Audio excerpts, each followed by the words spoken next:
DSNesmith's The Age of Wings and Steel. Read by Strangest Amethyst. Chapter 10. Treason. Celestia hummed in delight. In the east, the sun had risen. She spun around on her circular platform, still basking in the afterglow of the magic. Good morning, Equestria. She did another twirl, letting the rush of the new day fill her up. Every time she raised the sun, the troubles of the world seemed to melt away in its warm light. The sun didn't care about politics or war or fear or death. It was just there, the last great constant in her life. As the world around her withered and grew old, the sun would remain. She closed her eyes again, trying to hold on to that feeling of ecstasy, of purpose. She giggled like a school filly, feeling the sunlight tickle her face. She began hopping around on the platform, humming a little song to herself. It was incredibly unprincess-like, and she loved every minute of it. But at last, reality began to seep into her sanctuary. The last few sparks of the magic faded away as the sun rose higher above the horizon. The dismal prospect of the day ahead soured her mood. It was time to put the council to the vote. As she descended the tower steps, Celestia knew what the next hour would bring. It was what came after that she dreaded and feared. Should she follow Celerity to war, regardless of Blueblood's actions? Or should she respect the free will of the council, even as she knew it would bring about their destruction in the end? She and Luna had discussed this many times. If the gods ruled mortals directly, the potential for abuse was nearly unlimited. Power corrupts, and the gods possessed immense power even without the political service of an entire nation. And when they went bad, they went very bad. Her sister was the prime example. So could she, in good conscience, ignore the vote's outcome?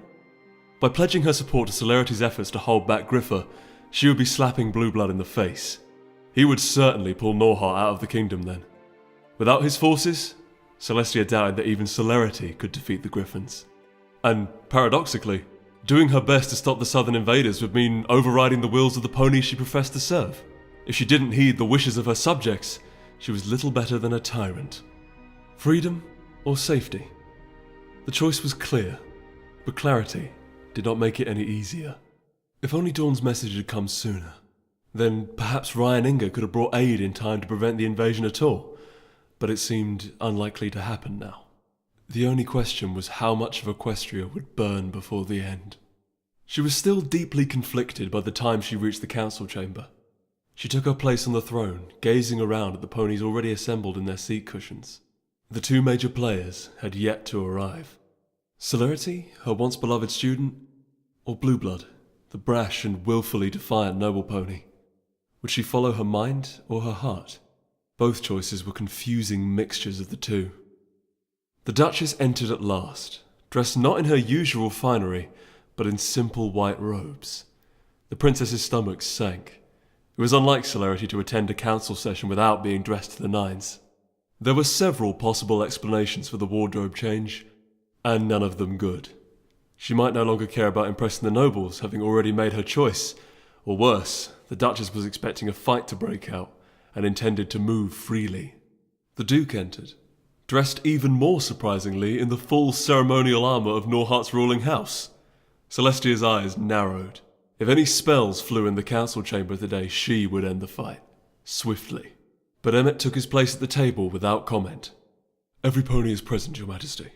Bergeron bowed and stepped back to take his place at the side of the throne. Let this meeting of the assembled council of Equestria be opened, said Celestia, dipping her head respectfully to the nobles. I think we can skip the opening ceremonies, Your Highness, said Celerity. We have wasted enough time this week. This issue needs to be resolved today. Celestia let the gaffe pass without comment. Very well. Let us begin the vote. She turned to Bergeron, who stepped forward to take the roll. The princess raised her voice. The kingdom of Grypha prepares to invade.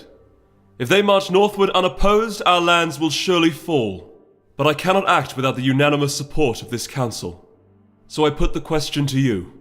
Should the Celestial Army march south to aid the forces of Whitetail against the Griffin threat? Bergeron cleared his throat and began reading down the list. Councillors, please state your vote. Yea or nay? Duchess Celerity Bell of Whitetail. Yea. Lady Irvine of Southland. Yea. Lord Gerovic of Breton. Yea. Viscount Mildemar of the Delta. Abstain. Lord Three River of Rivermeet. Yea. As the list moved on, Celestia hoped against hope that Emmet had miraculously seen reason during the night. Perhaps the vote would pass, and she could aid Celerity with a clean conscience. Lord Everfree of the province of Everfree. Abstain. Lord Westermin of the province of Westermin. Yea. Lord Weatherforge of the province of Weatherforge. Yea. Lord Easthill of the province of Easthill. Abstain. Celestia smiled. Lord Easthill was one of her most loyal council members. He would never vote unless she did first. Lord Dalamon of the Lake Country. I abstain. There was a murmur of surprise. Most every pony had thought Dalamont was solidly in Blueblood's camp. Celestia felt a rush of hope. Lord Greenway of the province of Greenway. Greenway squirmed, aware of the eyes of the council upon him. The princess held her breath. I too abstain.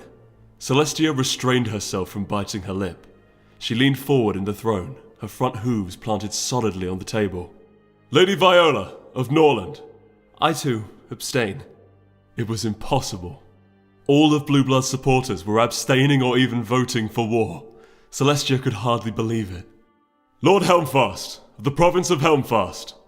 She waited with growing excitement. The Lord of Helmfast looked around the table, squinting. He shook his head. Nay.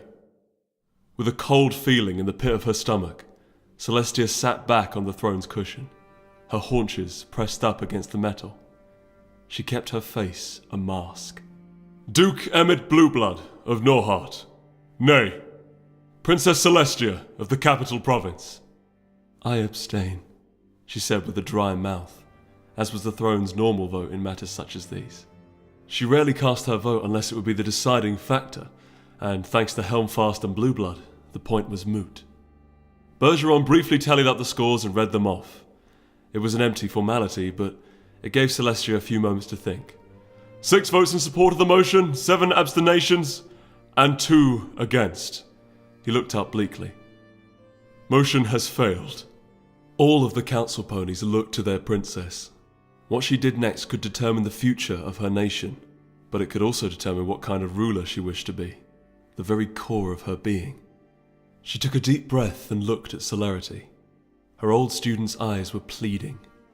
Celestia opened her mouth hesitantly to speak. She closed her eyes, bracing herself. Motion has failed.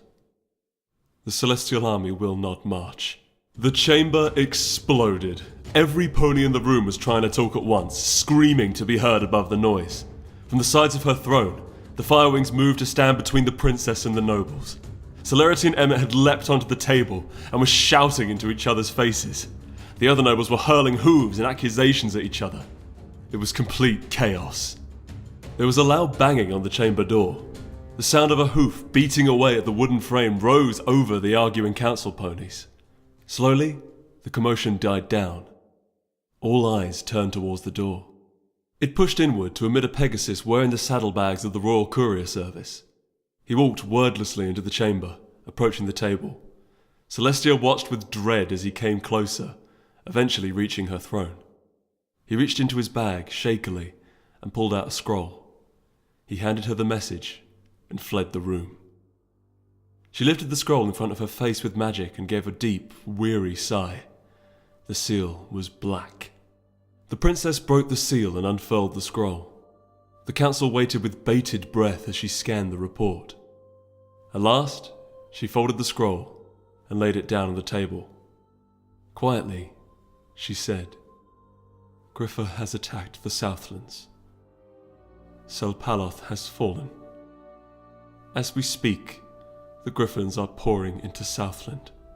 Lady Irvine went white. My people, when did this happen? 3 days ago. Celestia wanted nothing more than to shove the letter into Blueblood's mouth. That was where it belonged. Celerity, her old, devoted student, stood. Blueblood, your folly has doomed us all, she turned to the princess. Will you fight with us, Celestia? My armies stand ready to face the Griffin threat. We will do so, with or without your aid. The princess looked beseechingly to the Duke of Norhart. "Emmet, please." "I would rather die than see her seize control of Equestria," snarled Emmet. Celerity gave him a withering glare. "You deluded imbecile!" "Princess Celestia, Duchess Belle is proposing treason. Arrest this bitch before she stabs you in the back!" The situation had spiraled out of control. The council divided visibly, the northern and southern delegates gathering around their leaders and screaming at the others. "Weatherforge stands with Whitetail! Heldfast remains loyal to Norhart! Westerman will follow Whitetail!" Celestia watched, trying to maintain her composure as her country ripped itself in half in a sickening mitosis. The factions withdrew from each other, shooting ugly glares at the opposite delegates. A few councillors sat in dismay, looking between the two groups. "So, Celestia," said Celerity, "what's it going to be? Will you help the south or let the Griffins storm their way up the land until Blueblood realizes that he's brought out ruin?" Emmet shouted over her. "Princess, the North can only treat this treachery as it deserves. Celerity and those who side with her are enemies of Norhart and all Equestria." Celerity. The princess's heart was heavier than it had been in centuries. "I cannot condone any action that would split the country apart. Please, reconsider the path you walk." The Duchess just shook her head grimly. "If the South must stand alone, then so be it. Goodbye, Celestia." She turned and swept her robes behind her, striding out of the council chamber. "Celerity! Celerity! Come back!" Celestia rose to her hooves. "Celerity!" But the Duchess was gone, along with her supporters. Blueblood made to follow her, giving the princess a long look. "I know it may not mean much, princess, but I am truly sorry it has come to this." He shook his head slowly. "I must put to you the same question. Will you stand with me against Celerity's tyranny?" "No," said the princess, feeling hollow. "I will have no part in your civil war." Her voice turned hard and brittle. "Just remember this, Emmet. All the blood that will be spilled these next few weeks belongs to you." The Duke flinched at that, turning aside. He struggled to reply before giving up and leaving the chamber. The northern delegates followed him out. Lord Sigmund Easthill approached the princess, looking lost. "Your Majesty, what are we supposed to do?" The princess looked out of the great stained glass windows of the council chamber, watching the blood-red light play on the carpet. "Tell your ponies to prepare for war."